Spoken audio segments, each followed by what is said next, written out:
Hola,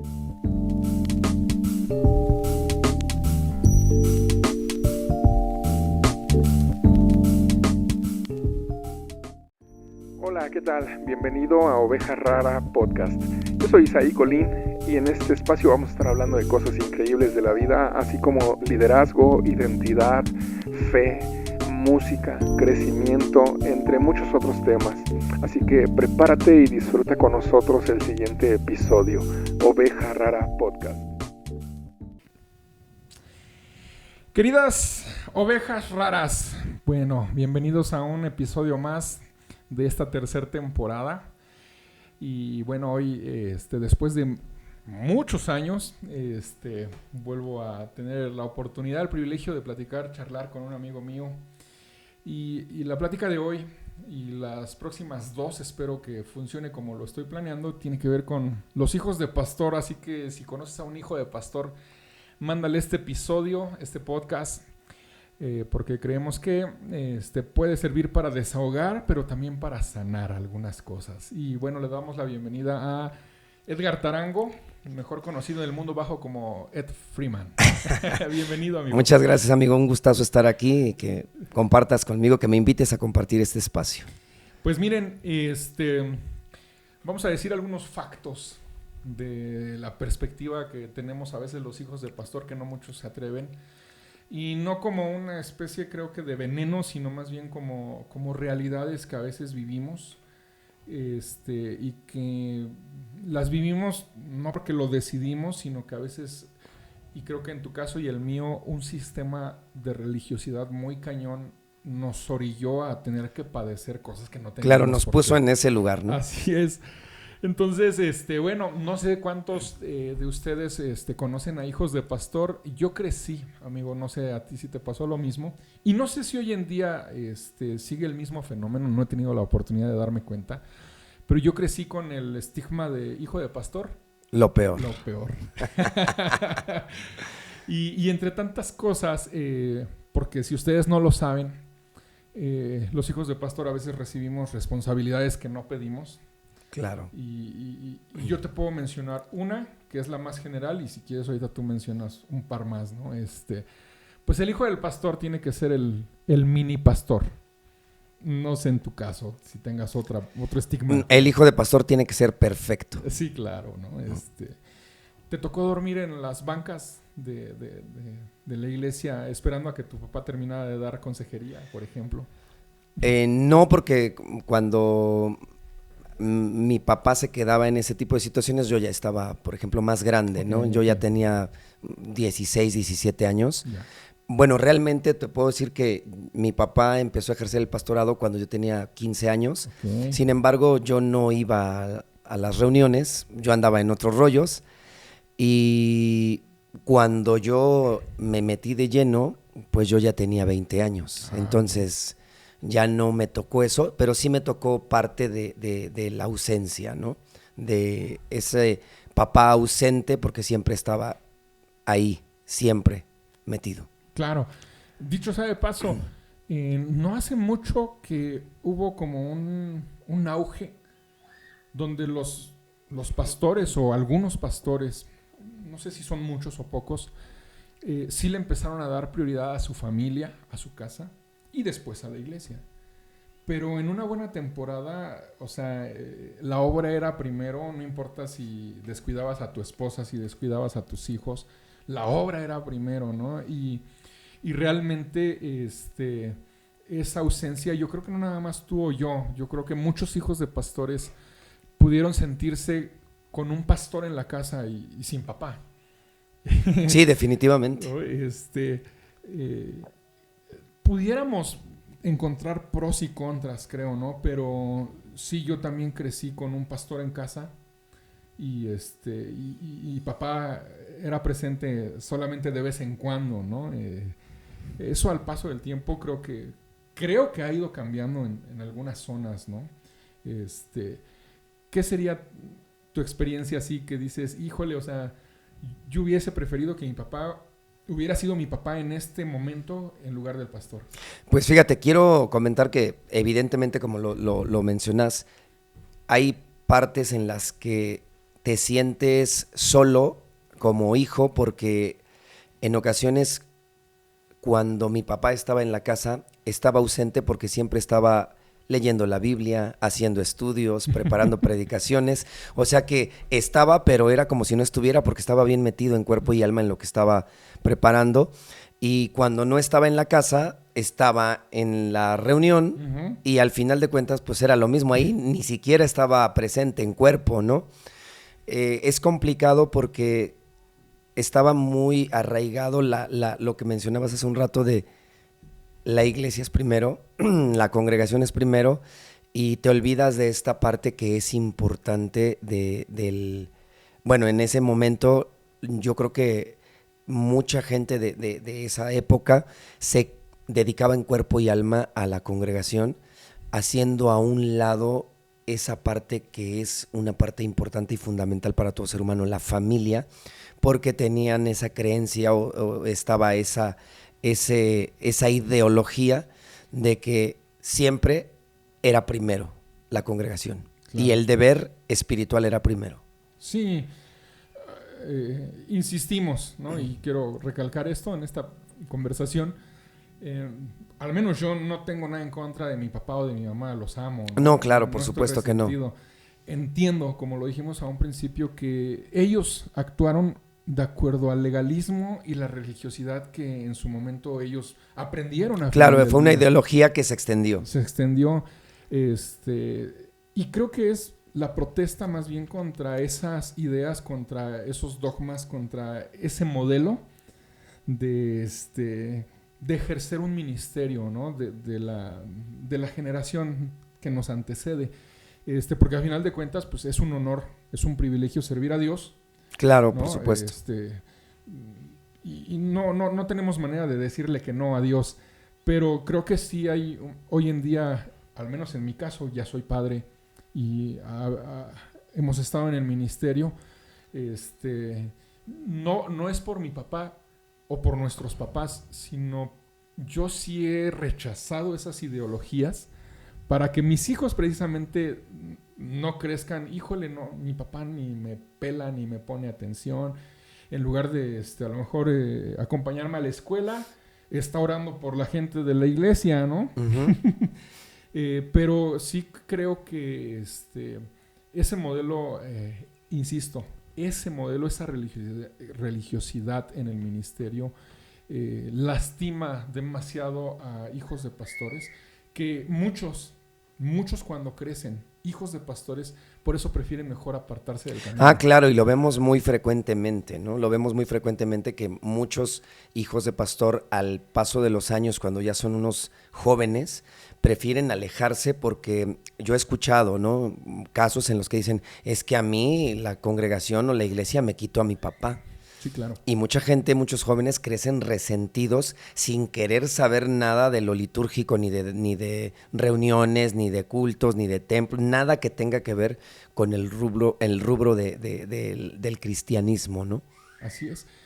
Y bueno, si tú eres hijo de pastor o conoces a un hijo de pastor, pues parte del mensaje que queremos transmitir en este podcast es que tus papás no tuvieron la culpa. Hay un sistema, hay una cosmovisión de lo que debería ser el ministerio, que ni siquiera es bíblico, que ni siquiera tendríamos por qué haber vivido. Haber vivido, sí, claro, ¿no? Y que básicamente no tienes por qué seguir viviendo con ese resentimiento en caso de que lo hayas tenido. Y específicamente en contra de tus padres, ¿no? Como pastores. Yo conozco algunos casos, seguramente hay más, muchos más, de hijos de pastores que sí están enojados con sus padres. De hijos de pastores que están resentidos con sus padres. Ya no nada más no quieren saber de la iglesia, sino que no quieren sanar algo con sus papás por cómo se manejaron las cosas, por cómo tomaron las decisiones, ¿no? Pero creo que es un espacio en el que, pues bueno, desde tu experiencia, desde la mía quizá, aunque quisiera que me platicaras un poquito de la tuya, ¿cómo tú percibiste esos momentos para guardar tu corazón y precisamente no terminar resentido con tu padre? Bueno, debo de confesar que los primeros años que mi papá empezó a ejercer el pastorado y que yo tendría escasos 16 años, sí me sentí como adolescente en ese momento, me sentí ignorado, me sentí ignorado, ¿no? O sea, mi papá siempre estaba como muy metido en lo suyo, ya estuviera en la casa o en la congregación. Y más o menos fue un, no resentimiento, pero sí podría decir como un dolor, una frustración en el que me sentí ignorado, me sentí como que era un cero a la izquierda. Yo creo que esto lo fui como procesando hasta que yo tuve aproximadamente unos 28 años. Como a los 28 años ya estaba yo casado, ya tenía hijo, y hasta como a los 28 años me empezó a caer el 20 que no tendría por qué sentirme así, porque finalmente pues mi papá hizo lo que hizo en su momento porque fue su convicción, porque era lo que el sistema legalista, o el sistema religioso estipulaba que así tenía que actuar un pastor, ¿no?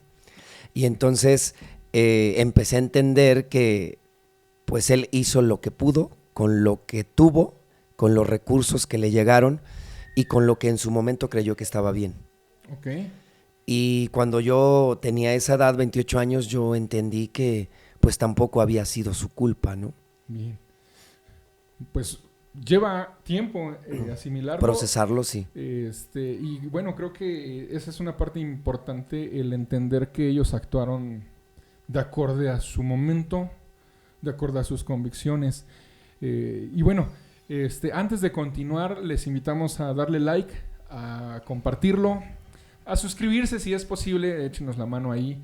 Se va a poner bueno lo que sigue. Entonces nos vemos enseguidita. Bueno, continuamos acá con querido Edgar Tarango. Pues creo que puede haber una diversidad de opiniones, por supuesto. Y yo tengo en mente un par de cosas. Lo platicábamos un poquito antes de empezar acá. No es lo mismo ser el hijo del pastor de una mega iglesia de miles de personas. Claro. En una ciudad urbana completamente, que los congregantes son de un perfil de clase media hacia alta, arriba, a nacer en un municipio de nuestro México decadente, con un desarrollo más lento que las tortugas. De tercer mundo. De tercer mundo, o cuarto quizá. Sí. Porque todo eso influye. O sea, yo no sé si lo sepan, ¿no? O sea, yo creo que los hijos de pastor que nacieron y su papá era un super pastor, hasta cierto punto creo que fue una fortuna. Sí, claro, tuvieron una realidad diferente, ¿no? Que finalmente eso es lo que estamos hablando. Estamos hablando de nuestra experiencia personal. Así es. Pero hay quienes su experiencia fue totalmente diferente. Claro. Y tal vez en su momento lo vieron como muy a favor. Sí, porque imagínate, ¿no? El pastor que tiene una congregación de cientos o quizá de miles de personas, y el hijo del pastor es el director de alabanza y el líder de jóvenes de un grupo de jóvenes de 150, 200 jóvenes. ¡Wow! A que naces o eres hijo de pastor en una iglesia de apenas 100, 120 personas, con suerte, en municipios como el nuestro, y que con trabajos a lo mejor te dejan participar en la música y tienes un grupito de jóvenes de 8, 10 o 12 jóvenes. Y ya te fue bien, y ¿no? ya te fue bien, ¿no? Entonces, por supuesto, ¿no? Cargar con esas responsabilidades a veces te orillan, no sé, a mí me pasó, ¿no? Que por ser el hijo del pastor, es mucho más fácil el aparentar una personalidad que no estás, ¿no? O sea, que no la alcanzas, ¿no? Por cubrir las expectativas de las personas, ¿no? Yo sí recuerdo muchas veces que la gente sí me decía a mí directamente, ¿no? Que, pues es que tú eres el hijo del pastor y tú no tendrías que hacer eso o tú tendrías que hacer lo otro, ¿no? Algo que tú te hayas reprimido, amigo, por ser el hijo del pastor, al menos una temporada, por quedar bien con la gente, pero que tú hoy en día podrías decir, híjole, eso no tenía que habérmelo reprimido? Por ejemplo, amigo, creo que tú y yo coincidimos en esta parte de la música, ¿no? Ok. Somos músicos y algo que yo siempre quise hacer era hacer música fuera del dogma religioso, ¿no? A lo mejor tocar en un café, tocar con una banda de amigos, música romántica, bolero, no sé, algo, un rockcito, ¿no? Un rockcito pasable, con letras románticas, y que a lo mejor lo que la gente esperaba de ti no era eso, sino que todo el tiempo música sacra. Mini Marcos Witt, mini Marco Sí, Barrientos. sí, siempre que fueras enfocado porque la música era para adorar a Dios, y si tú tocabas fuera de ese contexto, música que no estuviera dentro de ese rubro, lo demonizaban mucho, ¿no? Entonces yo creo que incluso hasta el escuchar música secular estaba muy satanizado, ¿no? Claro. Y más si eras hijo de pastor, no podías escuchar otra cosa que no estuviera dentro del marco de Marco Barrientos, Marcos Witt, Jesús Adrián Romero, Juan Carlos Alvarado. Y si escuchabas rojo, sí, ya eras un rebelde. En su momento era algo ya rebelde. Eras un rebelde, ¿no? Edgar Lira, rojo, todo eso, creo que ya eras como un cristiano rebeldón, que se dudaba mucho de que fueras espiritual, ¿no? Sí, claro. Bueno, sí, quiero aprovechar, si ustedes son pastores o si ustedes son simples congregantes, los hijos de pastor son seres humanos como cualquier otro, y no sean gandallas con los hijos de pastores. Ya no, o sea, ya estamos en el 2025 y tienen la libertad de repente no reprimirse algunas cositas que sus propios hijos o ustedes sí hacen. Claro. ¿No? Porque esa es la otra, ¿no? Como hijo de pastor, tú no podías hacer nunca nada porque las consecuencias traían un caos y una catástrofe. Pero un congregante común y corriente... no, él podía hacer lo que quiera. Y más. Y como que no pasaba nada, ¿no? No, pero el hijo del pastor... tenía que estar a la línea siempre. Derechito. Y bueno, lo triste, amigo, es que considero que hoy en día todavía existe ese modelo en muchos ministerios. Y si tuvieras aquí enfrente a esos hijos de pastor todavía con ese modelo viejo, porque también ya vemos hijos de pastor con un modelo más light, vamos a decirlo así, la verdad, más light, más libre. Pero si tú pudieras decirles como una palabra de esperanza en medio de su opresión de ese sistema religioso, ¿qué les dirías a esos hijos de pastor? Híjole, pues es bastante complicado, complejo, sobre todo por todo lo estigmatizado que está, o que tal vez siga estando. La verdad no sé, tiene tiempo que yo no hablo con hijos de pastor, y cuando digo hijos de pastor me refiero a jóvenes, ¿no? De 25 años hacia abajo. Okay. Pero yo creo que si hay alguna persona, algún hijo de pastor que esté viviendo esta situación, pues yo creo que como decías, en el 2025 tenemos que despertar, que abrir los ojos y entender que antes de ser creyentes somos seres humanos, que pues también no podemos hacernos de la vista gorda y encasillarnos solamente en un rubro, porque tarde que temprano vas a fallar, ¿no? En una ocasión escuché a una persona que me dijo: los cristianos, los creyentes, a veces cometemos el error de creer que solamente lo que nosotros hacemos está bien y lo que otros hacen está mal. Okay.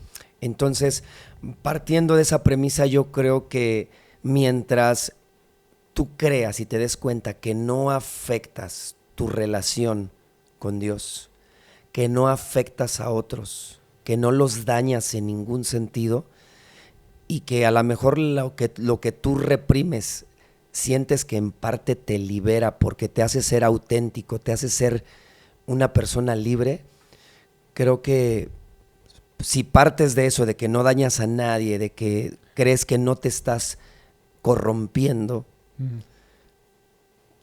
si sientes la libertad y tienes la libertad de hacerlo, pues ser tú, ser auténtico. Sí, claro, digo, ahorita retomando algunas cosas, en mi niñez,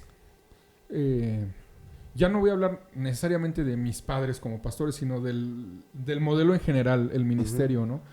Se reprimía que si el pelo largo, La que perforación, si un arete, tatuajes. los tatuajes, un montón de cosas que el cristianismo satanizaba muy cañón, ¿no? Yo, por ejemplo, tenía miedo de ver los Caballeros del Zodíaco, ¿no? Porque Sí, porque eran pecado, ¿no? Goku, Goku, sí, amigo, yo recuerdo los ahí, pitufos. los pitufos, amigo, se estrenó recién Dragon Ball y justo el día que se estrenaba era la reunión de oración de la mitad de semana, ¿no? Y yo tenía que venir a la oración y no pude ver el estreno de Dragon Ball en aquellos años. En fin, ¿no? Cosas como qué ves en la tele, qué música escuchas, qué ropa vistes. Creo que hay un límite donde dices, sí, aquí sí la estoy regando, ¿no? Claro, por supuesto. Vicios, por ejemplo, malos hábitos, qué sé yo. Sin embargo, al final del día, no es porque seas hijo de pastor que puedes o no puedes, ¿no? Sino, dijiste algo bien interesante, ¿no? Yo creo que por encima de cualquier cosa, mientras lo que tú practiques, lo que tú hagas, no te desconecta de Dios. Totalmente. Mientras lo que tú pretendes hacer mantiene tu relación con Dios, creo que la gente va a seguir diciendo lo que quiera, pero tú sigues en esa relación con Dios, ¿no? Dicho sea de paso, la gente critica ciertos hábitos, ciertas cosas de los hijos de pastor, pero nunca a veces cuestiona la relación de Dios, con Dios de los hijos del pastor, ¿no? Y caemos en ese extremo como los hijos de Elí, ¿no? Que servían sin conocer a Dios. Y a veces la gente quiere vernos servir como hijos de pastor y a veces no están sabiendo si realmente tenemos una relación con Dios, ¿no? Sí, por supuesto, porque la gente espera algo y a veces actuamos, mucha gente, ¿no? Actúa con base a lo que los demás esperan que hagan. Y creo que eso, en lugar de convertirnos en personas libres, nos esclaviza, porque finalmente terminamos sometidos al gusto y a las pretensiones de los demás. Claro. Hace unos años atrás, una persona me dijo algo que a mí me hizo sentir muy libre y espero que esto te ayude a ti también. No importa el rol que estés desempeñando, si eres hijo de pastor, si eres un congregante, simple y sencillamente como hijo, como padre, no naciste para hacer lo que la gente espera que sea. No naciste para ser el hijo que tus papás esperan que seas. No naciste para ser el cristiano que la iglesia espera que seas. No naciste para ser el esposo, el papá, el hermano, y en este caso no naciste para ser el hijo del pastor que tus papás y que la iglesia esperan. Y concluían diciéndome lo siguiente: naciste para hacer lo que Dios diseñó que tú fueras. Y creo que es lo que tenemos que perseguir esencialmente como hijos de pastor o como un congregante más en la iglesia. Yo necesito ser lo que Dios quiere que sea. Antes de continuar, si están tomando cafecito, vayan, llenen su taza, o si están tomando refresco o tienen la manera de ir a despabilarse un segundito para continuar, y nos vemos en un siguiente bloquecito. Compartan, denle like. Edgar Tarango en Oveja Rara Podcast. Aquí andamos. Ok, continuamos acá, Oveja Rara Podcast, tercera temporada. Esta ocasión vamos a hacer este podcast más corto porque tenemos otro tema que queremos compartir, ponernos de acuerdo para una segunda parte con Edgar Tarango, de otros temas, pero hoy estamos hablando un poquito de los hijos de pastor y las perspectivas y experiencias personales que uno tiene.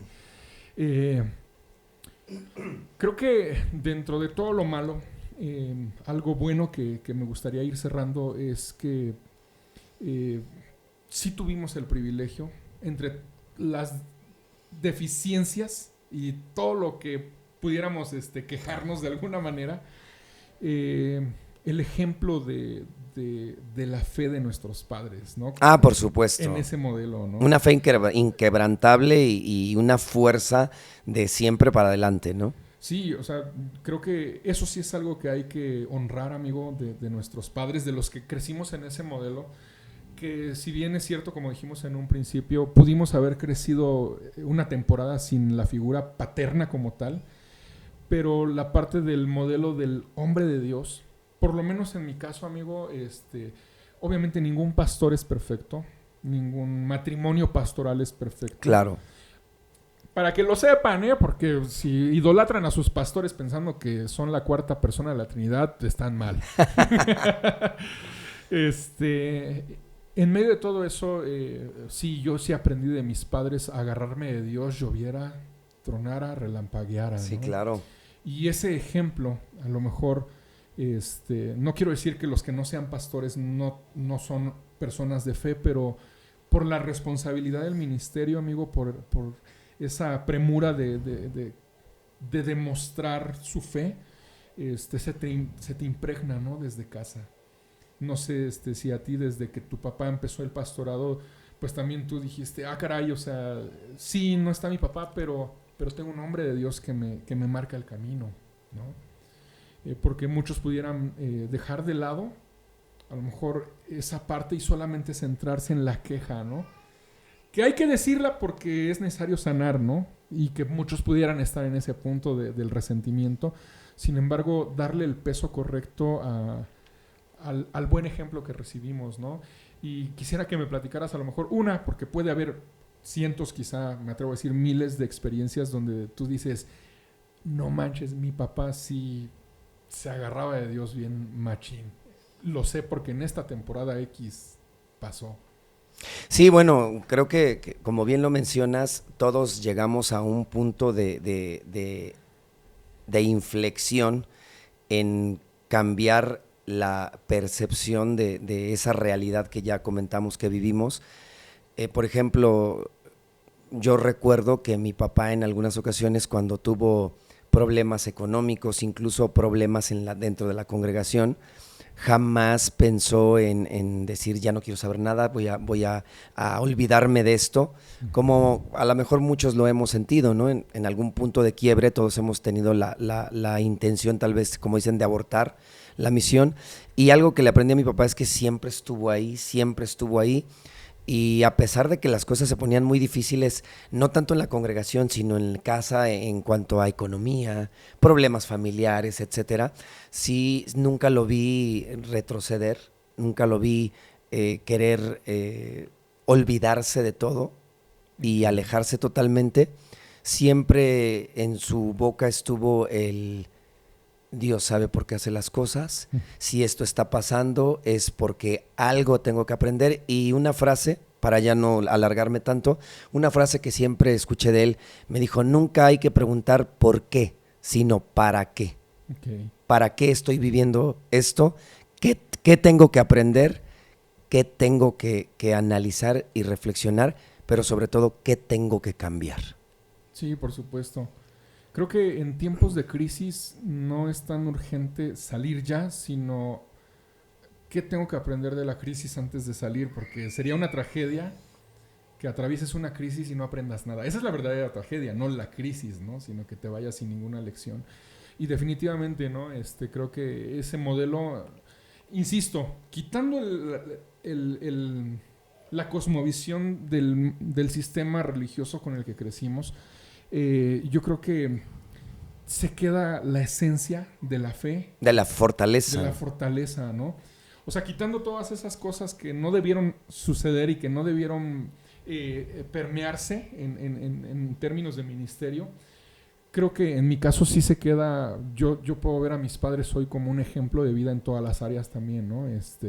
Siempre en la batalla, siempre, nunca cobardándose, ¿no? Y no es necesario que sean ministros o pastores. Yo creo que hay mucha gente que aunque no tenga un ministerio tienen esa fe, ¿no? Pero insisto, por el peso de la responsabilidad de estar al frente de una congregación, de una comunidad de fe, eso como que te fortalece, te lleva a decir tengo que tener más agallas porque, como dicen algunas imágenes luego en las redes, ¿no? Pensé en rendirme hasta que vi que alguien seguía mis pasos. Y los pastores no nada más tienen a sus hijos siguiendo sus pasos, sino a más personas, ¿no? Y creo que eso los lleva, en cierta manera, obligados a decir, tengo que estar firme, en pie. Pero también quiero aprovechar para decir lo siguiente, ¿no? Los pastores también se rompen. Claro, y se vale. Ese es el punto, ¿no? Si tú no eres pastor, necesitas entender que los pastores también se rompen. Y no una vez, varias veces en la vida. Y también necesitan un abrazo. Y para ir cerrando, ¿no?, esta conversación, y así como los pastores, no sería mala idea que te acercaras con los hijos de ese pastor o de esos pastores y también pues les dieras un abrazo y les entendieras que son humanos, que tienen necesidades que a veces no son suplidas porque sus padres están atendiéndote a ti. Claro, por supuesto. Sobre todo que independientemente de que sean pastores o hijos de pastores, con otras personas, ¿no? Entender que somos humanos y que cada persona está viviendo su propia lucha diaria y que a veces son luchas encarnizadas, sangrientas, porque si hay algo que me queda claro es que cada persona está lidiando con una situación que muchas veces eso hace que te estés roto por dentro. Claro. Finalmente yo creo que somos gente rota que cuando nos dejamos llevar, Dios va a hacer algo, ¿no? Nos va a reconstruir. No creo que exista la gente que no tenga ninguna fisura. Todos somos gente rota que nos ha costado lágrimas, nos ha costado momentos de depresión, de ansiedad, etcétera. Sin embargo, cuando nosotros entendemos que se vale romperse de vez en cuando porque siempre va a haber alguien allá arriba que va a traer el pegamento ideal y te va a reconstruir y te va a echar una hojalateada que ni va a parecer que te pasó nada, ni un rayón. Claro, no manita de gato, garra de león. Garra de león. Claro, es complicado porque a los hijos de pastor nos dicen, y eso que eres el hijo del pastor, pero a ustedes que no son hijos de pastor, estoy seguro que la gente les dice, y eso que vas a la iglesia, son a final de cuentas, claro, su cada cual para su cada quien, ¿no? En serio, consideren un poquito a los hijos de pastor. Ellos tienen encargas que no pidieron. Y a los pastores, ¿no? Vayan, denles un abrazo, compréndanlos. Son humanos, fallan, tienen batallas, tienen necesidades. También quieren ir a la playa, así como ustedes, sinvergüenzas que ni siquiera avisan. Bueno, no, pero sí, algunos no avisan, ¿verdad? Sí, claro. Se agarran y... Es que ando acá en Acapulco, pastor. Ah, mira, qué bueno. Yo creo que pocos nos atrevemos a hablar estos temas así abiertamente, amigo, de las realidades buenas y malas, ¿no? Sí, porque al final de cuentas también está muy vetado el expresarte de lo que es una realidad, ¿no? El sistema religioso legalista del cristianismo, y lo tengo que expresar así porque es mi sentir, ¿no?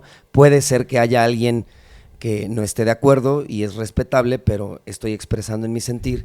El sistema legalista religioso a veces encasilla las cosas bajo un marco muy grueso y muy estricto, en donde después de eso no puede ni entrar nada ni salir nada. Todo tiene que mantenerse como está estipulado, y eso a la larga creo que termina lastimando, hiriendo y asesinando, ¿no? En un sentido moral y espiritual, al caso de que hay mucha gente que, como lo comentábamos hace un rato, hijos de pastor o pastores que prefieren alejarse totalmente y nunca más en su vida ni siquiera tener un acercamiento con Dios. Ya no digas regresar a una congregación, tener un mínimo acercamiento con el Creador, y eso es grave. Sí, por supuesto. Pues miren, vamos a preparar una segunda parte de este podcast donde queremos tocar algunos temas de los dogmas con los que a veces crecen los cristianos, con un montón de rollos que nosotros consideramos ya después de tantos años de vivir de lleno en el ministerio, pues que no sirven absolutamente para nada, pero de eso vamos a platicar después. Mientras tanto, hasta aquí esperamos que este episodio les sirva para desahogar, insisto, para sanar como una catarsis. Y bueno, también les dejamos el desafío de considerar a sus líderes y a los hijos de sus líderes, ¿no? Y que nos pongan ahí unos comentarios, a ver qué les pareció, qué piensan, ¿no? Coméntenos, si hay algo que creen que debimos haber hablado y no lo dijimos, pues también estamos abiertos, ¿no? Por ahí Por a supuesto. expresar. Y muchas gracias por estar aquí en este episodio de Oveja Rara Podcast con Edgar Tarango. Esperemos verlos la próxima vez. Edgar, muchas gracias por estar Muchas aquí gracias a ti por invitarme, compartir este espacio. Un gustazo. Igualmente, después de tantos años de ausencia y de no vernos. Pues bueno, nos despedimos de ustedes. Muchas gracias. Tengan un bonito día o bonita noche según A la hora que estén viendo la hora que este estén video. viendo esto. Nos vemos la próxima. Cuídense Ovejas mucho. Raras. Chao. Adiós. Bye.